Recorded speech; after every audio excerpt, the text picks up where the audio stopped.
what she's done, she said, look, for this new teacher's contract, plan B, teacher, you can stay in the system, get your $60,000, $70,000 a year, have tenure for life. But plan B, which I'm supporting, which, you know, it's all choice, teachers can decide, you know, it'll be merit pay, you won't have tenure for life, but you can make up to $130,000 a year if you meet your standards and the children are learning. Now, the union hates that. She's going to offer double pay for them to give up tenure, but as Governor Schwarzenegger said to me, he said, Kevin, how can we fix schools in California when teachers in California get automatic tenure for life after 2 years on the job and they can't be fired? They can't be fired. And the union puts out material saying it takes 5 to 7 years before you know if someone's a good teacher. But before you know they're a good teacher, they've got tenure for life. That's not a bad deal. So, you know, I think that the difference between charter schools that we see when the law is drafted right is they take away that work rule thing where it really, the work rules are really focused on teacher and adult benefits, and puts the emphasis more on the contract between what you're going to do for kids and how you're going to do it.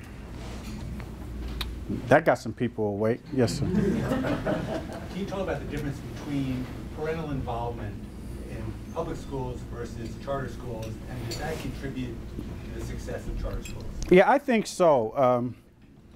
You know, bureaucracies are self-protecting, and I think that unfortunately many bureaucracies and school systems really push parents away. You know, and look, don't take my word for it. I'd love you if you did, but don't take my word for it. I tell you what you do. Walk into a neighborhood school or a couple neighborhood schools. Just walk in and see how they treat you. The good schools will welcome you with open arms, but those schools that are failing schools, they have a common approach. They're like, what do you want? Why are you here? Wait over there. And for low-income parents who are intimidated by schooling and government anyway, it's all about, we don't want you here. You're asking about Johnny? Well, he knows the assignment. What do you want? He just didn't do it. I mean, there's no warmth to the process. The good thing about many charter schools, and not all, and none of this stuff is absolute, because there's some great public schools, I need to say that, and great traditional schools, but I'm talking in terms of the trends, which aren't good. In terms of the trends, some of the better charter schools do a really good job of embracing the community and the parent community and helping them organize. You know, and the principals, like I went to a meeting a couple years ago, and the charter school principal told the parents, and the parents looked at her like she was crazy. We want you to challenge us. And I'm like, what? Yeah. And you know what? We brought in a parent organizer. We want you to start your own parent group. And so you know what questions to ask our teachers? You would never get that in some of these failing traditional schools. And so that's the thing. I mean, I think this whole idea of it being a collaborative undertaking between the parents, the community, and the school leaders is something that we've lost in many of our traditional schools, particularly ones that are failing. Yes, sir. Maybe I don't understand the process completely, but I think what you said that in charter schools, they're empowered by or chartered by the public school district, yeah, and they derive their money from the public school district. So how is it that the charter schools are able to avoid the work rules then that the public district is encompassed? Well, they're specifically, you know, exempt from teachers union rules in most places.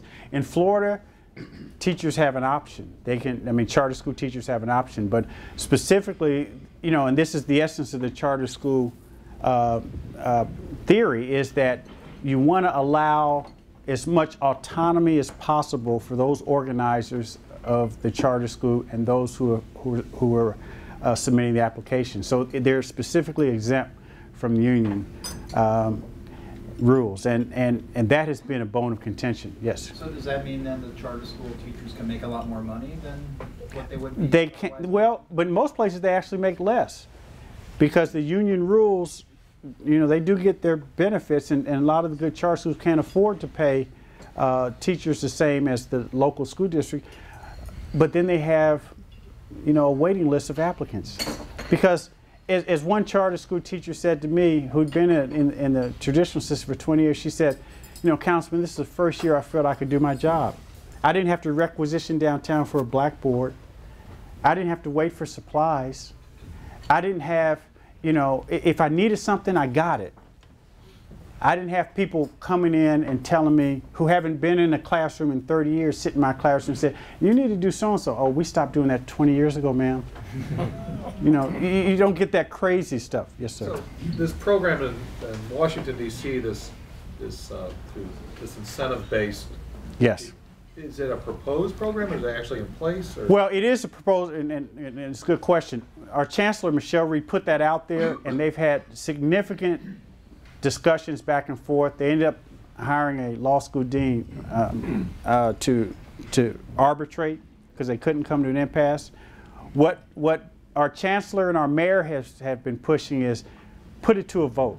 But the union won't put it to the vote of their membership, because they are afraid that the membership will actually approve this. And it will then it will send a shot across the bow to every school district in the country that, you know, it will shake up the automatic tenure system in a way that we haven't seen before in education. Yes, ma'am. Thank you for coming so much. As the person who spent a couple of springs in Jeff City until we all got charter schools for the state of Missouri, you said before that you had a 20% dropout rate. We had a 20% success rate. Yeah. We had a 70% dropout rate based on a study by the St. Louis Public Schools, tracking people, students 5 years, not 4, but 5 years after they graduated to see if they had completed high school. Plus of the people the students who had graduated, that remaining 30%, only half of them tested at sea level or above. Just so we had maybe, you know, very, very few students succeeding.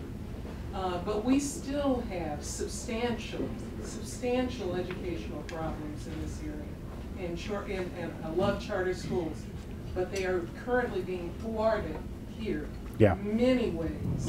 We have a long history in St. Louis of not supporting education. The federal judge, I was served on the St. Louis Board of Education and every educational board in this area. The federal judge who was our judge for DSEG was Rush Limbaugh's uncle, to give you an idea of how unsupported education has been. So I'm encouraging and challenging everybody in this room, as I turn around and look at each and every one of you, to please not make this an intellectual movement, but to get involved in some way to help improve education in our community. It is so imperative. It is so necessary for our future. Missouri and St. Louis does so little to support to support whatever education. Right. I'm not just for public. I served on city academy work as well. Public and private, charter, whatever. Let's have some good education in this area. It's bare. And the authorizing entities in the state of Missouri are often belligerent toward charter schools, anti-charter That's right. schools. And I could give examples. Yeah.